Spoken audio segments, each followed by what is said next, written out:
Alright, what's going on, guys? Trev back again, here to bring you another video. This one's going to be doing my monthly review for this month's issue of the Walking Dead comic book series. This is for issue 179. It is part 5 of 6 for New World Order.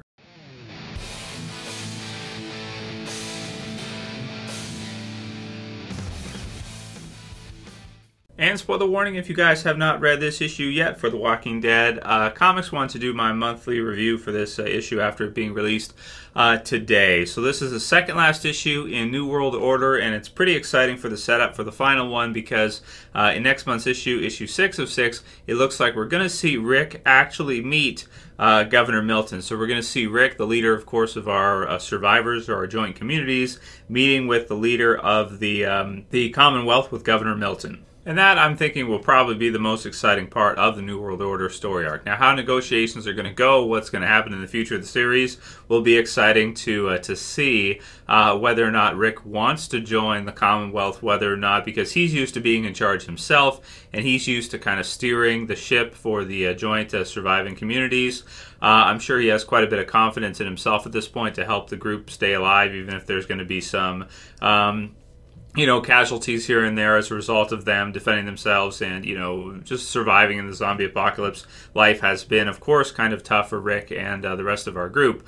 Versus the Commonwealth, where they just have, like 50,000 people from what we've heard. They have, in this issue, we get to see their football stadium. They get to watch a football game. They talk about eating ice cream.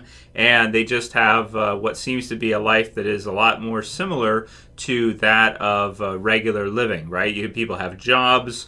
They earn like a pay system, so there's a class system with a pay system, but they do have kind of this upper class system there that seems to treat, at least from what we've seen from Sebastian with his slapathon in this issue, he's slapping everybody.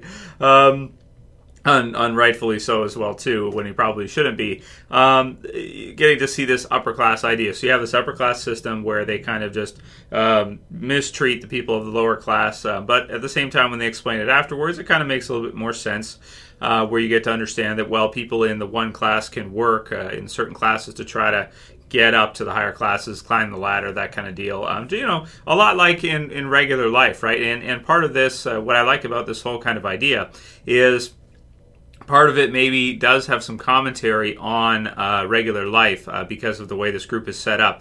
And that's something from George Romero, films, the original Dead films, Night of the Living Dead, Day of the Dead, Dawn of the Dead.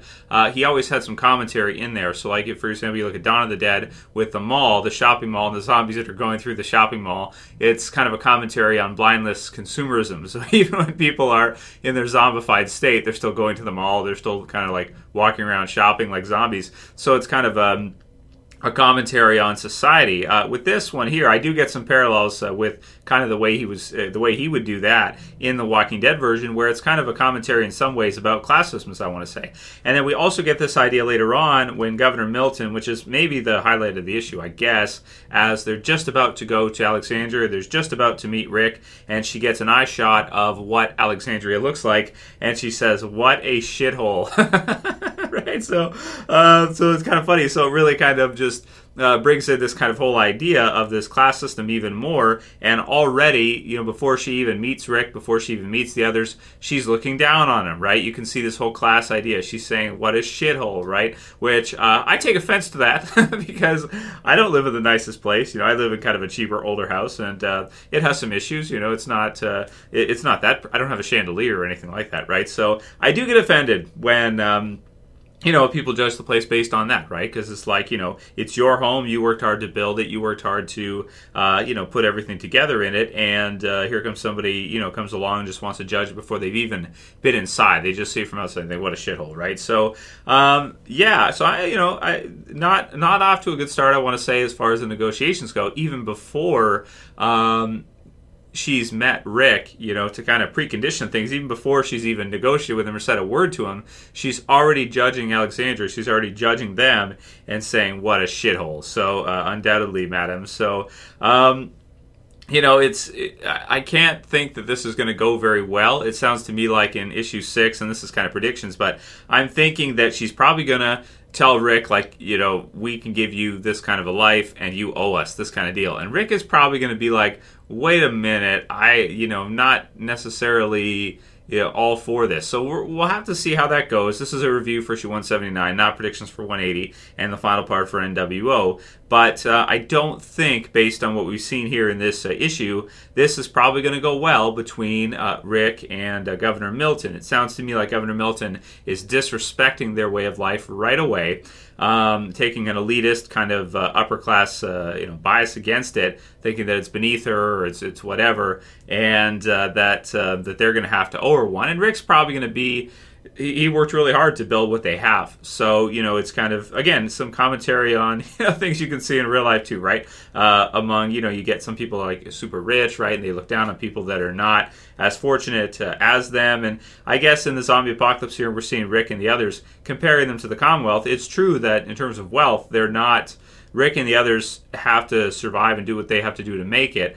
They're not at that same kind of, 50,000 people get to work like a regular job behind these big walls and stuff and have, everything to kind of that level where they can just kind of live inside. So we'll see what happens with that. I think that's probably the highlight of the issue for me. The other part, of course, Michonne gives her katana to Eugene. So Michonne decides, after Lance suggests it to her, she actually decides to take him up on it, which I was pretty surprised because I would have thought that she should be there for the negotiations. She should be there to help, smooth things in with Rick. And you have Eugene, you have the others, but I think Michonne could explain that they've kept her daughter safe and this kind of thing. So they have done a big service for her and maybe just help with the negotiations a little bit there. Or at least be there if Rick wants to ask her questions or whatever. But instead, and it makes sense too that she wouldn't want to leave her daughter even for, a few days or a week or whatever. She gives the katana over to let Rick know her message is that she's safe there inside and she's with her daughter. So she doesn't need to come back and she doesn't need the katana anymore, which is kind of crazy, right, to see Michonne give away her katana. So, those are really the things that travel. We get to see them travel through Pittsburgh with, the princess and the others, and they're kind of going through, and Sebastian with Mercer, and Sebastian having to leave, Mercer telling him to, stand down kind of deal. Then we get kind of the explanation of the class system. We get to see some different scenes. Magna doesn't like it at all. She tells Michonne that she's just like, she hates it, right? She doesn't like it whatsoever. And it could be partially because already Sebastian has kind of disrespected her and her relationship with Yumiko. And so she's like, she just hates it, even though they do have ice cream, so as Yumiko points out. So Greenville, a mention of that, which is a nice community that has a lake, which is kind of cool. And I think that's just about it for the issue. Some possible love triangle again between Sadiq and Eugene. They seem to be fighting over women a lot with Stephanie. And that's pretty much it for the issue, I want to say. I won't go too long with this one because it was kind of an in-between issue. You see them travel in that, so a lot of the issue is taken up by that. And some good splash pages and things like that. Ending with Eugene and the rest returning and says, I hope they're as friendly as they seem for their sake. Because with Eugene, he knows Rick and the other. Basically, the survivors are a joint community of fighters all the way through. Everybody in the survivors has had to fight to survive. So they're all very crafty. They're all very good at making it. And doing what they have to do in order to survive. So if it comes to fighting the Whisperers, fighting all-out war, zombie herds, whatever, they're at the front lines. Whereas with the Commonwealth, they might have 50,000 people, but in terms of fighters, they only have like a small fraction of that, which actually goes out and fights with their armor and everything. Majority of them are not like the survivors. So, in terms of fighters, we'll have to see how many actual soldiers the Commonwealth actually has. And if something happens here, and things spin out of control, whether or not they would actually, you would think with that many numbers and that much wealth that they would be able to, supplies and everything, they would be able to take the survivors easily. But maybe that's not the case because the survivors have been living it in the tough all the way through, and the ones that are still alive are the ones that have had many near-death experiences themselves, have had to fight to survive, and are really hardened at this point in the zombie apocalypse. So in terms of a score for this issue, I'm just going to give it like a 7 out of 10. To me, it feels like an in-between spacer issue for the the trade, you do get to see the travel and all that. So it's not like it's a useless issue or anything like that. So there is some to it. It's just that because it's a 6-part story arc and you want to leave kind of the good stuff with Rick and the others to the end, it made sense for it to be this way. And there was some travel, so the plot did progress in it and everything like that. It's just that there wasn't as much to it as a lot of times what we usually see, like either some kind of twist or something like that. It was just kind of a setup issue for episode 6 where Governor Milton meets Rick. But I did still like it. I don't want to make it sound like I didn't like it or anything like that. I did, and I like the commentary on real life, and it's kind of interesting, and it kind of makes you think about the way people look at each other in real life, and questioning is real life really that much different? I guess we have different classes, not just an upper class and lower class, but we have middle class. We have different, but. Is it okay for anybody to look at each other differently or based on where someone lives or what they look like or something like this?